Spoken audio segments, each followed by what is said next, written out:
인생은 지금까지 내가 한 선택의 결과임을 지난 몇 주 동안 이방 여인 룻의 선택을 보며 나누었습니다.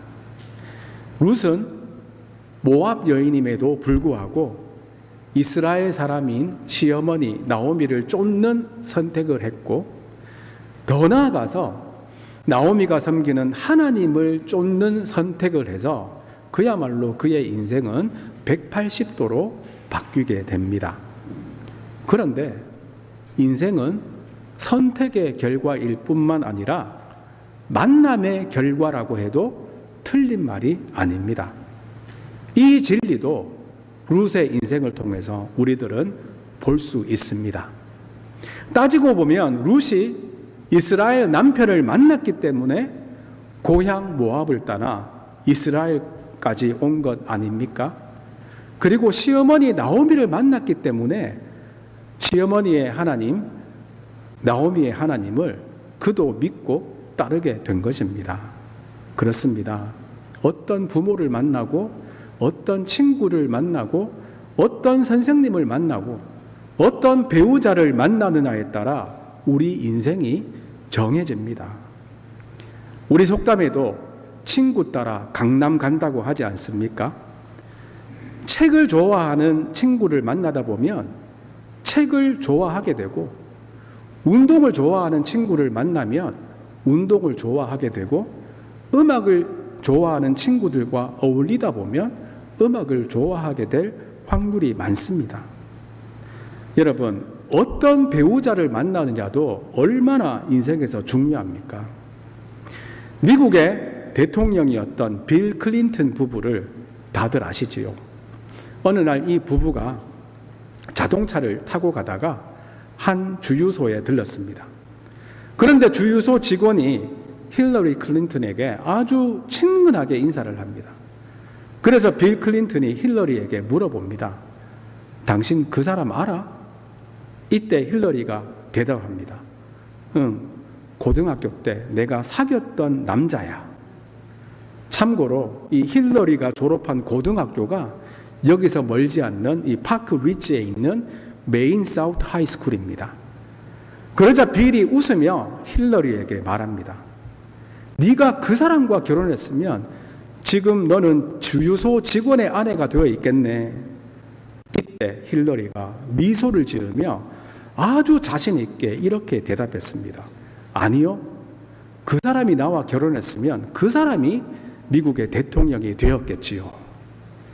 힐러리의 자신감이 드러나는 이 화로 유명하지만, 한편으로는 남자든 여자든 어떤 배우자를 만나느냐가 얼마나 중요한지를 보여주는 이야기입니다.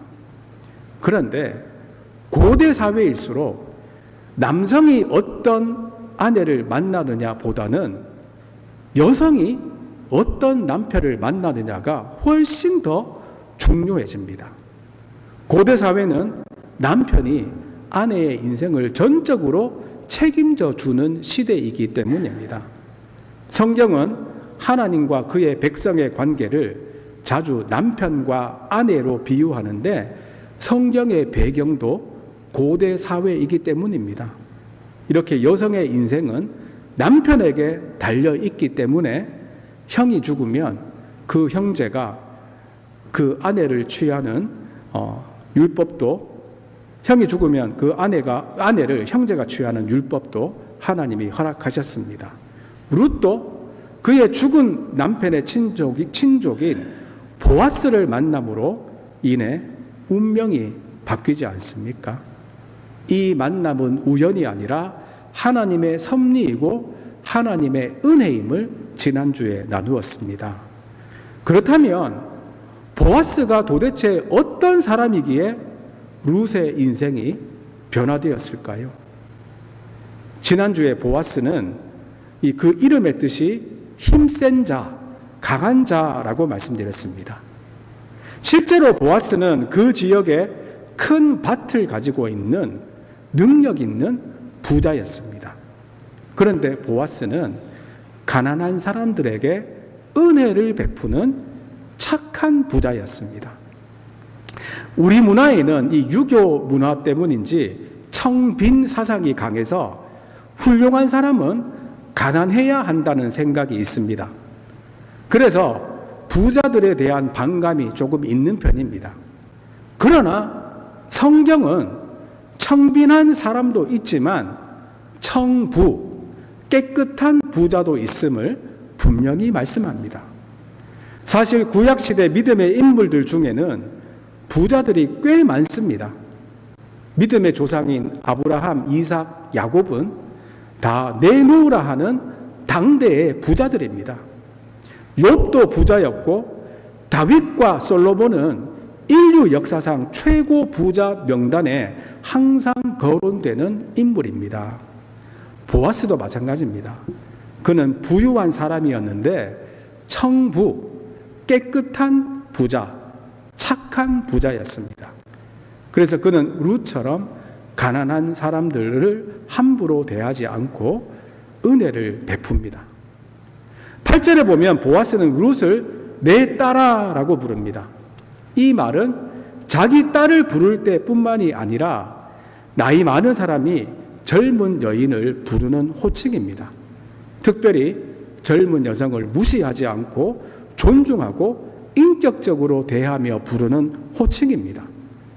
그 당시는 여성들이 그렇게 대우받는 사회가 아닙니다. 요즘식으로 말하면 대부분의 남자들이 여인들을 어이, 야 이렇게 부를 때 보아스는 예의를 갖추어서 내 딸아 이렇게 부른 것입니다. 그러면서 보아스는 룻에게 다른 밭에 가지 말고 여기서 나의 소녀들과 함께 있으라고 합니다. 이 말씀도 잘 이해하셔야 됩니다. 얼핏 좀 이상하게 들리기도 하지요. 나의 소녀들아 이러니까 보아스가 무슨 남봉꾼처럼 들리지 않습니까? 하지만 절대 그런 뜻이 아니라 여기서 소녀들은 그 집에서 일하는 여성 일꾼들을 말합니다. 영어 성경은 The women who work for me 라고 번역합니다. 또한 가난한 자들에게 이삭 죽기를 허락하는 밭주인들이 많지 않았기에 거절당하는 일이 많아서 룻에게 다른 밭에는 가지 말고 여기서 계속 이삭을 주우라고 합니다. 뿐만 아니라 밭에서 일하는 소년들에게도 룻을 건드리지 말라고 합니다. 그리고 일하다가 목이 마르면 소년들이 가져온 물을 얼마든지 마시라고 합니다. 마실 물이 귀했던 당시 상황으로 볼 때 이것은 엄청난 특권입니다. 여러분, 룻의 입장에서 보아스가 얼마나 친절한 사람입니까? 게다가 룻은 이스라엘 사람이 아닌 모압 사람입니다. 여러분, 이스라엘 사람들이 얼마나 이방인들을 배척했는지 아시지 않습니까? 이스라엘 사람들은 절대 이방인을 환영하지 않았습니다. 그래서 이 이방인에 대한 환대가 너무나 이상해서 룻이 보아스에게 물어봅니다. 10절 말씀입니다. 함께 봅시다. 시작. 룻이 엎드려 얼굴을 땅에 대고 절하며 그에게 이르되 나는 이방 여인이거늘 당신이 어찌하여 내게 은혜를 베푸시며 나를 돌보시나이까 하니 이방 여인은 나에게 어떻게 이렇게 잘해주며 은혜를 베푸십니까? 라며 묻습니다. 사실 이 질문 자체에 보아스에 대한 감사가 들어있지요. 그 당시 이방인에게 은혜를 베풀지 않는다고 뭐라고 할 사람은 아무도 없었습니다. 어차피 이방인들은 하나님의 백성이 아니고 이스라엘 민족만이 하나님의 택한 백성이니 이방인들에게는 은혜를 베풀 필요가 없다는 이스라엘 사람들이 대부분이었습니다. 완전히 잘못된 선민의식이지요. 하나님은 이스라엘 민족을 통해서 모든 민족을 구원하기 원하셨는데 이들은 하나님의 뜻을 전혀 이해하지 못했습니다. 그러나 보아스는 그런 사람들과 달리 이방 여인에게 은혜를 베풀고 있습니다. 이렇게 보아스는 능력 있고 부유한 사람일 뿐만 아니라 은혜를 베푸는 사람이었습니다. 여러분, 키다리 아저씨라는 말을 들어보셨습니까? 요즘에는 이 말이 단순히 키가 큰 아저씨를 말하는 것이 아니라 뒤에서 아낌없이 후원해주고 도와주는 사람을 말하는 대명사가 되었습니다. 이 키다리 아저씨라는 말은 미국 소설에서 유래되었습니다. 이 소설에서 키다리 아저씨가 익명으로 고아 출신의 한 여대생을 후원해서 훌륭한 작가로 만든다는 이야기입니다. 이 소설이 널리 알려지면서 익명의 후원자를 키다리 아저씨라고 부르게 되었습니다. 룻에게 키다리 아저씨가 바로 보아스였습니다. 그러나 보아스는 익명의 키다리 아저씨는 아니었고 자신의 정체를 밝힌 키다리 아저씨였습니다. 두 번째로 보아스는 은혜를 베푸는 사람일 뿐만 아니라 잘 듣는 사람이었습니다. 룻이 왜 이방 여인인 나에게 이렇게 은혜를 베푸냐고 묻자 보아스가 대답합니다. 11절입니다. 함께 봅시다. 시작. 보아스가 그에게 대답하여 이르되 내 남편이 죽은 후로 내가 시어머니에게 행한 모든 것과 내 부모와 고국을 떠나 전에 알지 못하던 백성에게로 온 일이 내게 분명히 알려졌느니라. 예전 성경은 내게 분명히 알려졌느니라를 내게 분명히 들렸느니라 라고 번역합니다. 저는 이 부분은 예전 성경 번역이 더 좋은 것 같습니다. 보아스는 떠도는 소문을 흘려듣는 사람이 아니라 다른 사람들의 이야기를 귀 기울여서 듣는 사람이었습니다. 그래서 보아스는 룻이 어떻게 고국을 떠나 베들레헴으로 오게 되었는지, 그가 얼마나 열심히 시어머니를 돌보는지를 다 듣고 알게 되었습니다. 이렇게 보아스는 다른 사람들의 이야기를 경청하는 사람이었습니다. 이야기를 듣다 보니 룻이 어떤 사람인지 알게 되고 그에게 은혜를 베풀기로 합니다. 사실 세상에서 능력 있는 사람, 높은 위치에 있는 사람일수록 다른 사람의 말을 듣지 못하는 경우가 많습니다. 그래서 다른 사람들의 아픔과 고통을 외면하기가 쉽습니다. 그러나 보아스는 달랐습니다. 그는 이 베들레헴의 유지였음에도 불구하고 약자들의 목소리에 귀를 기울인 사람이었습니다. 그래서 룻에게 은혜를 베풀게 된 것입니다. 그렇습니다. 잘 듣는 사람이 진정으로 공감하고 은혜를 베풀 수 있습니다. 링컨 대통령은 늘 바쁘고 수많은 사람들을 만났지만 누가 찾아오든지 끝까지 들어주는 습관이 있었다고 합니다. 어느 날 한 노인이 찾아와서 자기 아들의 군 복무 면제를 하소연했습니다. 참모들은 대통령의 귀한 시간을 낭비하지 말라며 노인을 막으려고 했지만 링컨은 그를 앉혀놓고 조용히 그의 이야기를 들었습니다. 이야기를 다 들은 뒤에 링컨은 그저 이렇게 말했습니다. 아버님의 마음을 이해합니다. 오늘 오셔서 제게 귀한 말씀을 해 주셨습니다. 그날 그 노인은 어떠한 특별한 혜택도 받지 못했지만 그의 얼굴에는 평안이 가득했다고 합니다. 누군가 자신의 이야기를 들어준 것만으로도 위로를 받았기 때문입니다. 이렇게 누군가의 이야기를 잘 들어주는 것이 친절의 시작이고 은혜의 시작입니다. 여러분, 요즘에는 얼마나 자기 이야기를 들어주는 사람이 없으면 돈을 주고 상담가를 찾아가서 이야기하겠습니까? 상대방의 이야기를 귀 기울여 들어주는 것만으로도 은혜를 베푸는 것임을 기억하며 누구의 말이든 잘 들어주는 성도님들이 되시기를 간절히 바랍니다. 세 번째로 보아스는 룻이 무엇이 필요한지를 정확히 알고 채워주는 사람이었습니다. 사람들이 살기 위해 필요한 것을 의식주라고 합니다. 즉 입는 옷, 거할 집, 먹을 음식이 필요합니다. 그런데 여러분, 이 중에서 무엇이 가장 중요할까요? 무엇이 가장 먼저 필요할까요? 그렇습니다. 말할 것도 없이 음식입니다. 사람과 짐승은 분명히 다릅니다. 사람은 하나님의 형상으로 창조된 유일한 존재입니다. 그런데 사람도 짐승처럼 변할 때가 있습니다. 입을 옷이 없다고 그렇게 변하지 않습니다. 거할 집이 없다고 해서 그렇게 변하지 않습니다. 그런데 먹을 것이 없으면 사람도 짐승처럼 변할 수 있습니다. 성경도 그 비참한 현실을 숨기지 않습니다.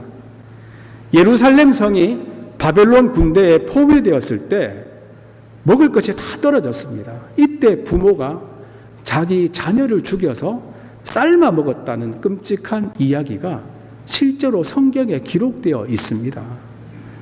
어떻게 그럴 수 있느냐 싶지만 정말 먹을 것이 없으면 사람도 그렇게 변할 수 있습니다.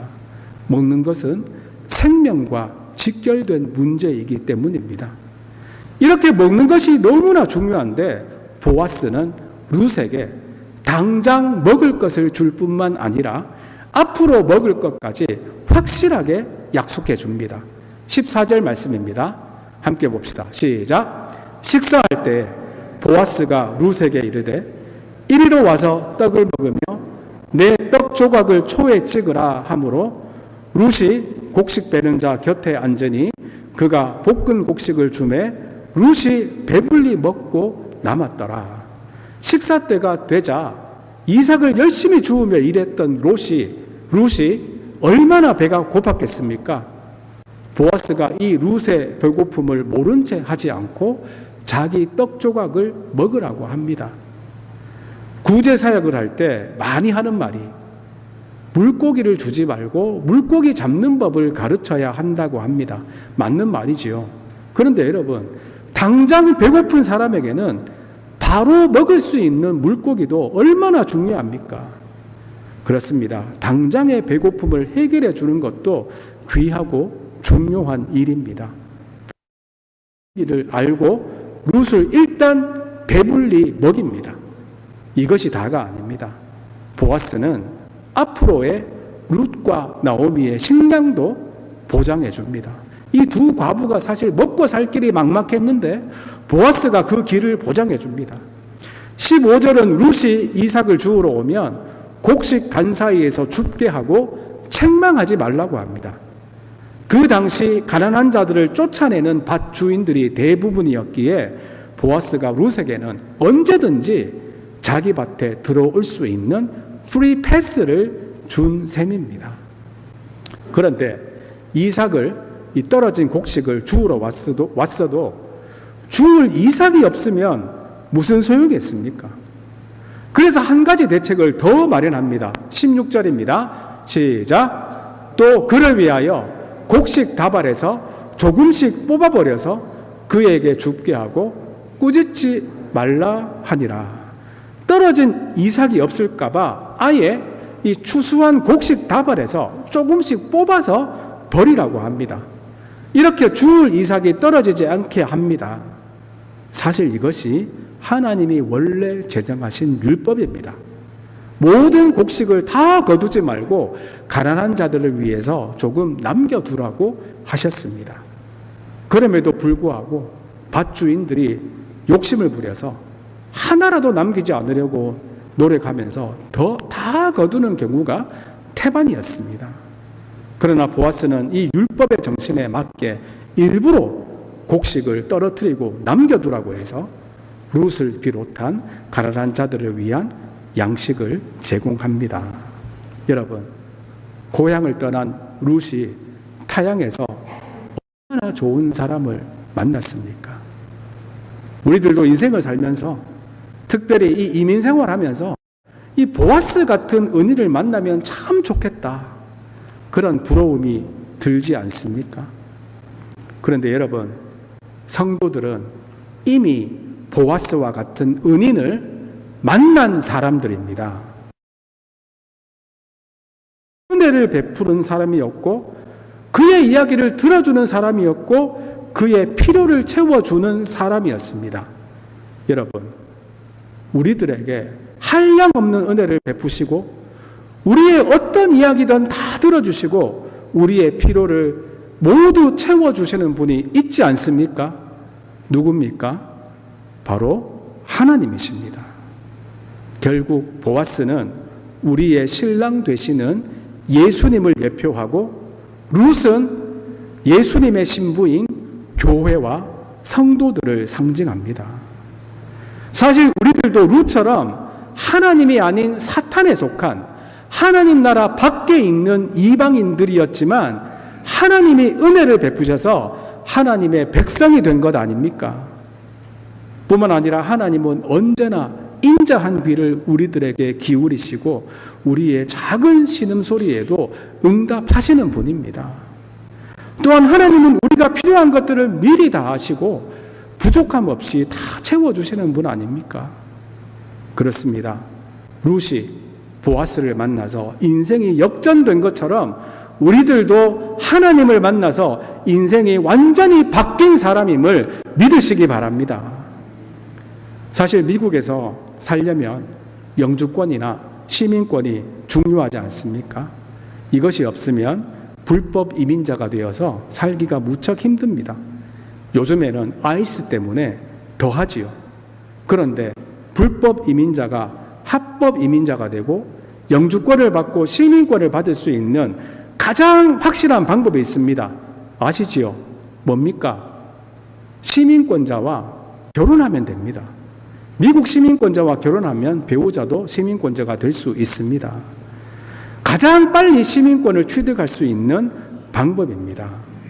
그런데 여러분, 미국 시민권과 비교할 수 없는 가장 중요한 시민권인 영원한 시민권인 천국 시민권도 마찬가지입니다. 우리들이 어떻게 이 천국 시민권을 가질 수 있습니까? 하나님이 이 땅에 보내신 독생자 예수 그리스도를 만나고 예수님을 나의 구주로 믿고 나의 신랑으로 받아들이면 영원한 천국 시민이 될 수 있습니다. 이 진리를 한 편의 드라마로 보여주는 성경이 바로 룻기입니다. 서두에 우리 인생은 만남의 결과라고 말씀드렸는데 그 수많은 만남 중에서 가장 중요한 만남이 바로 예수님과의 만남입니다. 그러므로 예수님 만난 자들이 이 세상에서 가장 복된 자들임을 믿으시기 바랍니다. 보아스를 만나서 인생이 완전히 바뀌었듯이 성도들도 예수님을 만나서 팔자를 고친 사람들입니다. 여러분, 우리 말에는 이 팔자라는 말을 꽤 많이 사용하지요. 그런데 이 팔자가 무슨 뜻인지 생각해 보신 적 있습니까? 팔자가 어디서 나온 말이냐 하면 사주팔자에서 나온 말입니다. 그러니까 팔자는 말 그대로 8글자라는 뜻인데 사람의 생년 월 일시를 말한다고 합니다. 년 월 일시니까 이게 어떻게 8글자가 되는지 좀 신기하기는 하지요. 어떻게 그렇게 되느냐 하면 연 월 일시를 12간절을 사용해서 2글자로 표현하기 때문에 8글자가 됩니다. 그래서 팔자라고 합니다. 새해가 될 때마다 올해는 임진년, 을사년, 병신년 뭐 이렇게 말하지 않습니까? 달과 날과 시도 이렇게 2글자로 표기해서 8글자 팔자가 됩니다. 그런데 여러분, 태어난 그 시기에 따라 사람의 운명이 결정된다고 하니 참 어처구니 없는 논리이지요. 쌍둥이라도 그 인생이 확연히 다르다는 것이 이미 증명되지 않았습니까? 나와 똑같은 시간에 태어난 사람은 똑같은 인생을 산다는 것이 얼마나 이상합니까? 그러니 사주팔자는 정말 믿을 것이 못 되는 엉터리입니다. 뭐 재미로라도 보실 필요가 없습니다. 그럼에도 불구하고 성도들이 팔자를 고쳤다는 것은 이런 의미로 사용될 수 있습니다. 예수 믿음으로 새 생명 얻은 날이 우리들의 새로운 팔자 아닙니까? 그러니 성도들은 예수 믿음으로 팔자를 고친 사람이 맞습니다. 그렇다면 여러분들은 우리의 신랑 되신 예수님을 만나셨습니까? 그렇다고 이 만남을 신비하게만 생각하시면 안 됩니다. 여러분들이 저를 지금 만나는 것처럼 눈으로 보고 만질 수 있는 예수님을 만나는 것이 아닙니다. 물론 예수님을 진짜 실제로 만난 사람들이 있습니다. 지금부터 약 2000년 전에 이스라엘에 살았던 사람들 중에 일부는 실제로 예수님을 만났습니다. 대표적인 사람들이 예수님의 12 제자들이지요. 그렇다면 이제는 예수님을 만날 길이 없습니까? 아닙니다. 이제 우리는 성경 말씀을 통해서, 특별히 예수님이 하신 말씀을 통해서 예수님을 만날 수 있습니다. 정확한 예는 아니지만 이순신 장군은 이미 돌아가셨지만 그가 쓴 난중 일기를 통해서 이 이순신 장군을 만날 수 있지 않습니까? 마찬가지로 말씀을 통해서 우리는 예수님이 어떤 분인지 알게 되고 믿게 됩니다. 즉 예수님의 말씀을 읽고 믿는 분들은 이미 예수님을 만난 것입니다. 나는 아직까지 예수님 못 만났다며 신비한 체험을 하지 못했다고 그렇게 말하면 안 됩니다. 말씀을 통해서 예수님이 나의 구주로 믿어지는 분들은 이미 예수님 만났음을 확신하시기 바랍니다. 이 만남을 가능케 하시는 분이 성령 하나님이십니다. 뿐만 아니라 우리들이 기도할 때 예수님의 능력을 체험하면서 지금도 살아서 역사하시는 예수님을 만날 수 있습니다. 우리가 바람을 볼 수는 없지만 이 바람이 일으키는 현상을 보고 바람이 있다는 것을 알 수 있지 않습니까? 마찬가지로 예수님이 베푸시는 능력을 통해서 우리는 예수님을 지금도 만날 수 있습니다. 우리에게 이 가장 귀한 만남을 허락하신 은혜에 감사하며 살아가시기를 간절히 바랍니다. 이제 말씀을 맺습니다. 우리 인생은 선택의 결과일 뿐만 아니라 만남의 결과입니다. 좋은 사람들과의 만남이 있는 복된 인생이 되시기 바랍니다. 특별히 우리 자녀들에게, 우리 자녀들이 어디 있든지 좋은 만남이 있기를 항상 기도하셔야 합니다. 그런데 가장 복되고 귀한 만남이 예수님과의 만남입니다. 내 인생의 길을 활짝 열어주는 좋은 사람들을 아무리 많이 만나더라도 예수님을 만나지 못하면 그 인생은 복된 인생이 아닙니다. 결국에는 죄로 인해 죽음과 멸망으로 치닫는 인생일 뿐입니다. 예수님과의 만남이 얼마나 중요한지를 보여주는 이야기가 바로 룻기입니다. 사실 룻은 구약시대의 관점에서 보면 희망이 없는 사람입니다. 이방인은 사람 취급도 하지 않는 이스라엘 땅으로 룻은 이민 오게 되었습니다. 게다가 그 당시에 그리 사람 대접을 받지 못하던 여인이었습니다. 심지어 그 시대의 대표적 사회적 약자인 과부입니다. 그것도 과부 시어머니를 모시고 사는 과부 며느리입니다. 그야말로 이스라엘 베들레헴 땅에서 가장 힘들게 살아가는 여인이었습니다. 그러나 이 여인의 인생이 변하기 시작합니다. 이 변화의 시작이 바로 보아스와의 만남입니다. 은혜를 베풀고 연약한 자들의 이야기에 귀를 기울이고 필요를 실제적으로 도와주는 이 보아스라는 은인을 만나면서 룻의 인생은 완전히 새로워집니다. 결국 룻이 보아스와 결혼하면서 새 인생을 살게 되지요. 우리들도 룻처럼 소망이 없는 죄와 허물로 죽었던 사탄에 속한 백성들이었습니다. 그러나 하나님이 은혜로 이 땅에 보내신 그의 아들 예수 그리스도를 만나고 예수님과 결혼함으로 새 생명을 얻고 하나님 나라 백성이 되었습니다. 예수님과의 만남을 허락하신 하나님께 감사하며 감격하며 살아가시기를 바랍니다. 뿐만 아니라 아직까지 이 중요한 만남을 갖지 못해서 하나님 나라 밖에 있는 수많은 사람들에게 우리를 구원하러 오신 예수님을 전하는 저와 여러분들이 다 되시기를 주님의 이름으로 축원드립니다. 이 시간 함께 찬양하시겠습니다. 내 평생에 가장 복된 일은 내가 예수님 만난 것입니다. 이제 예수님의 이름을 부르며 오직 예수님만 섬기며 살겠습니다. 고백하며 찬양하시겠습니다. 하나님 아버지, 감사합니다. 오늘 말씀을 통해 만남의 중요성을 깨닫게 하시니 감사합니다. 여러 만남을 통하여 지금까지 우리들의 삶을 인도하여 주시니 감사합니다. 그러나 그 중에 가장 중요한 만남이 예수님과의 만남임을 깨닫게 하시니 감사합니다. 이방 여인인 룻이 하나님의 백성인 보아스를 만나서 운명이 바뀐 것처럼 우리들도 예수님을 만남으로 우리의 신분이 바뀌어졌음을 믿습니다. 보아스가 룻에게 은혜를 베풀고 그의 이야기를 다 듣고 그의 필요를 채워준 것처럼 우리의 신랑 되신 예수님이 우리에게 은혜를 베푸시고 그의 신부로 삼으시고 우리의 간절한 탄식과 부르짖음을 다 들으시고 우리들의 필요를 채워주심을 믿습니다. 예수님을 만난 이 은혜와 감격 가운데 날마다 기쁨으로 살아가게 하여 주시옵소서. 감사드리오며 예수님의 이름으로 기도드리옵나이다. 아멘.